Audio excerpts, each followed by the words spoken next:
সুদীর্ঘ রক্তজরা আন্দোলন সংগ্রাম ত্যাগ তিতিক্ষা রক্তের সাগর পাড়ি দিয়ে গণতন্ত্রের উত্তরণের যে মহানদক্ষণে আমরা উপনীত হয়েছি, আগামী কাল সকাল থেকে সেই নির্বাচনের পরিবেশ আশানুরূপ ভালো।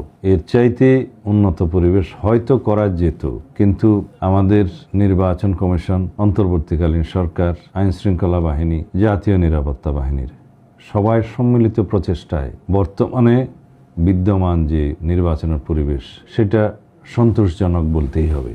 দুই একটি বিচ্ছিন্ন ঘটনা ঘটতেই পারে একটি জাতীয় নির্বাচনের প্রাক্কালে, সেরকম দুই একটি বিচ্ছিন্ন ঘটনা হয়তো সারা দেশে খুঁজলে পাওয়া যাবে। তবে ওভারঅল সার্বিক আইন শৃঙ্খলা পরিস্থিতি, নির্বাচনের পরিবেশ সবকিছু মিলিয়ে এটা অত্যন্ত সন্তোষজনক। আমাদের সম্মানিত ভোটারগণ, দেশের জনগণ হোয়াইট প্লাস প্রো সেনসিটিভ স্কয়ারের মাঠের বাইরেও তো আমরা এভাবে দেশপ্রেম দেখাতে পারি।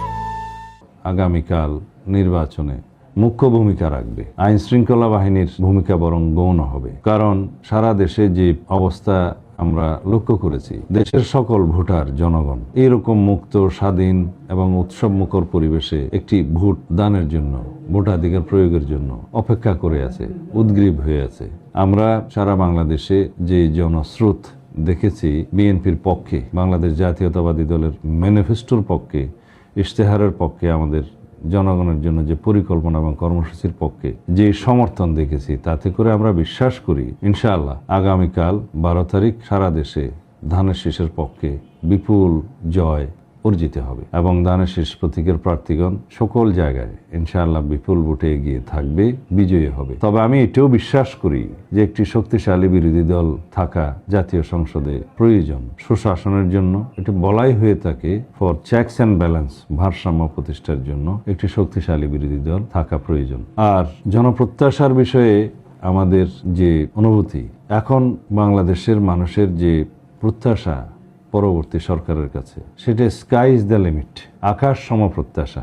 জনপ্রত্যাশা অনেক বেশি। সুদীর্ঘকাল দুঃশাসনে নিপতিত হওয়ায় জাতি স্বাভাবিকভাবেই সুশাসনের প্রত্যাশা করতেই পারে। আমাদের আকাঙ্ক্ষা, আমাদের প্রত্যাশা এবং বিএনপির প্রতিশ্রুতি এবং অঙ্গীকার একসাথে মিলিয়ে কথা বলতে চাই। আমাদের প্রতিশ্রুতি এবং অঙ্গীকার হচ্ছে আমরা সুশাসন, উন্নয়ন এবং দুর্নীতিমুক্ত একটি সমাজ এবং সরকার ব্যবস্থা প্রতিষ্ঠা করতে চাই। এগুলোকে অ্যাড্রেস করা না হলে আমরা কাঙ্ক্ষিত লক্ষ্যে পৌঁছাতে পারবো না। যে বৈষম্যহীন সমাজ ব্যবস্থার জন্য, সাম্য এবং মানবিক মর্যাদার সুশাসনের বাংলাদেশ পাওয়ার জন্য আমাদের সন্তানরা রক্ত দিয়েছে, শহীদ হয়েছে, তাদের সেই প্রত্যাশা, অঙ্গীকার আমাদের পূরণ করতেই হবে। এই অঙ্গীকার নিয়ে, এই প্রতিশ্রুতি নিয়ে আমাদের 31 দফার ভিত্তিতে রাষ্ট্র কাঠামো গণতান্ত্রিক মেরামতের মাধ্যমে, সংবিধানের গণতান্ত্রিক সংস্কারের মাধ্যমে সেই রাষ্ট্র বিনির্মাণের লক্ষ্যে আমরা এগিয়ে যাব। এটা বাংলাদেশ জাতীয়তাবাদী দলের যেমন অঙ্গীকার, প্রতিশ্রুতি, সারা বাংলাদেশের মানুষের প্রত্যাশাও তাই। তো সুতরাং জনপ্রত্যাশা ইনশাআল্লাহ পূরণ হবে। আর আগামীকালের নির্বাচন, 12 তারিখের নির্বাচন, এই জাতির ভাগ্যের পরিবর্তন হবে এবং এখানে ইতিহাসের বাঁক বদলে দেওয়ার নির্বাচন হবে এটা। সুতরাং মানুষের মধ্যে যে গণতান্ত্রিক চেতনার উদয় হয়েছে, এটাকে আমাদের শক্তিতে পরিণত করতে হবে এবং জাতিকে এগিয়ে নিয়ে যেতে হবে। এই প্রতিশ্রুতি, এই অঙ্গীকার আমরা করতেই পারি এবং ভবিষ্যতে ইনশাআল্লাহ আমরা সবাইকে ঐক্যবদ্ধ করে জাতির মধ্যে কোনো বিভক্তি না রেখে এই দেশকে এগিয়ে নিয়ে যাব।